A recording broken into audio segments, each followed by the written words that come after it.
Well, the U.S. men's hockey team taking home the gold in the Winter Games. The men's team beating Canada for the medal 2-1 in overtime. It's just like it's meant to be, you know, 46 years to the exact day after the miracle on ice back in 1980. Millions of Americans celebrating this huge win.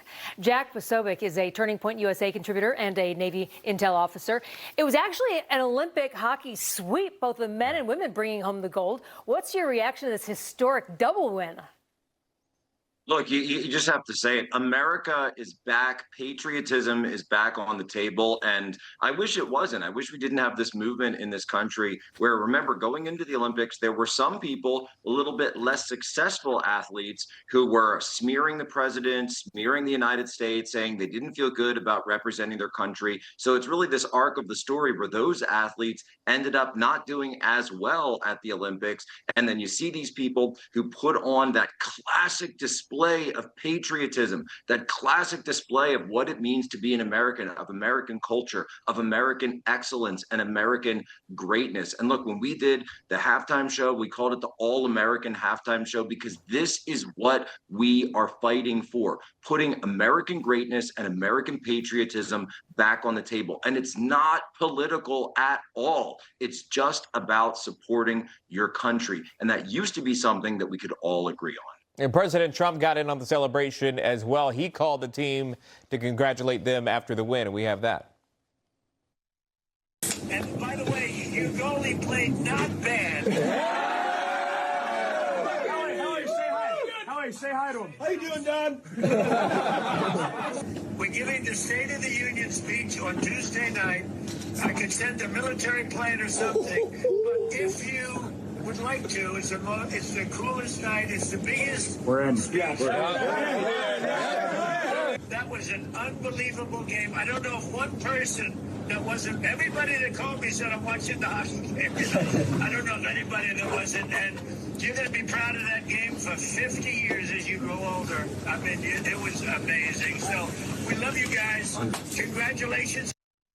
And two sides of that story. FBI Director Kash Patel is right there on the phone, and he was celebrating with them. He got a lot of flack online, at least from those on the left, about being there, celebrating in Italy. Perhaps you had a reaction to that. And also, Jack, inviting those winning players, those gold medalists, to the State of the Union tomorrow.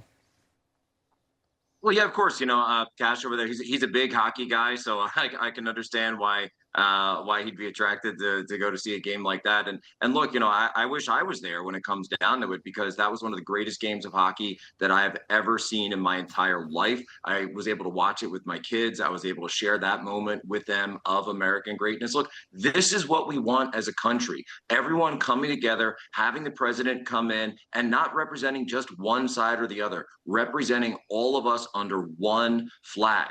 That's what it means to be patriotic. That's what it means to be united. And when you see, when those elements are in place, the same elements that Charlie Kirk fought his entire life for, that's when American greatness achieves that excellence on the world stage. And you look at it, defeating Canada in men's hockey, which is just something that nobody thought was possible. I think patriotism is back. And honestly, I think the liberals made a really bad bet betting on anti-Americanism for all these years. Yeah, there's one great shot there where he lost his tooth. I think it was just one tooth, but I'm not sure. They're probably still counting up everybody's mouth today. Right there. But they're like, it's out of a movie. They'll do anything to win. And that is what makes it so shocking to me, that this is one of those moments where everybody in the country is just coming together, and you're so happy for the men's team and the women's team. And then you get the HuffPost, and they're not happy about it. The HuffPost put out a piece slamming USA chants. They put this on X, saying, if waving the American flag or chanting USA turns you off right now, you're not alone. What? That seems, you know what, I actually, out of touch. I see headlines this. I see headlines like this and comments like this, and I say thank you. Thank you for clarifying what side you're on.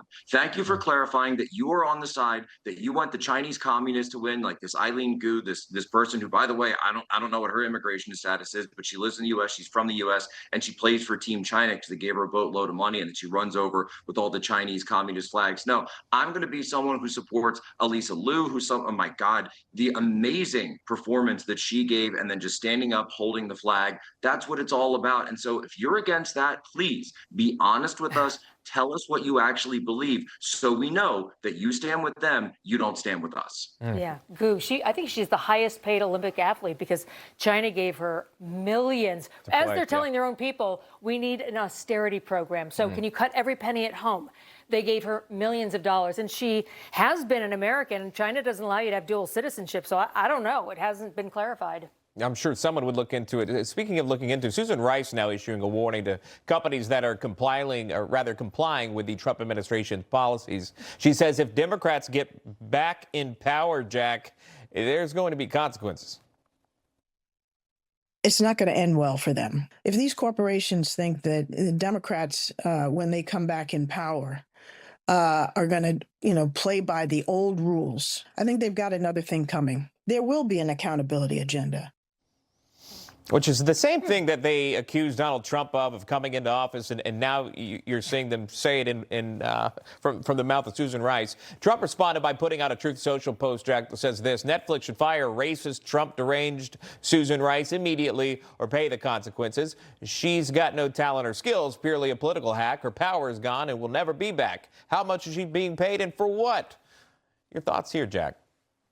Well, look, this is a huge moment for Netflix because, and I've been talking about this a while, Netflix is trying to put in this bid to take over Warner Brothers. And that, of course, is something that has to go up to be looked at in terms of antitrust, in terms of whether or not there's going to be a monopoly. So there is a federal regulatory role here. And so she's a board member of Netflix, the same Netflix that cut a huge deal with Barack Obama and Michelle Obama. She was a board member of Netflix all the way back. And people can remember that Netflix, when it first started, it was very good. And then over the time, it just became more and more woke as the Obamas and Susan Rice got their hooks in there. And now she's up saying that you will be punished when we get back in power. It's disgraceful. It's crazy. I don't know what Netflix is thinking, having someone like this on their board. But quite frankly, I don't think that deal is going to be going forward when you've got board members coming out publicly and saying things like this, that they're going to go after corporations that work with the president of the United States. Yeah, I think that's a dangerous move. Again, if Netflix is able to do this takeover, how much influence that will have on the filmmaking industry and the millions and tens and hundreds of millions that consume film every day. Will there be an agenda involved in these films that are produced? Jack Posobiec joining us. Thank you, Jack. Good to see you. Thank you, guys. God bless. I'm Sean Kreisman. For stories and content just like this, check out National Report weekdays 9 to noon, only on Newsmax.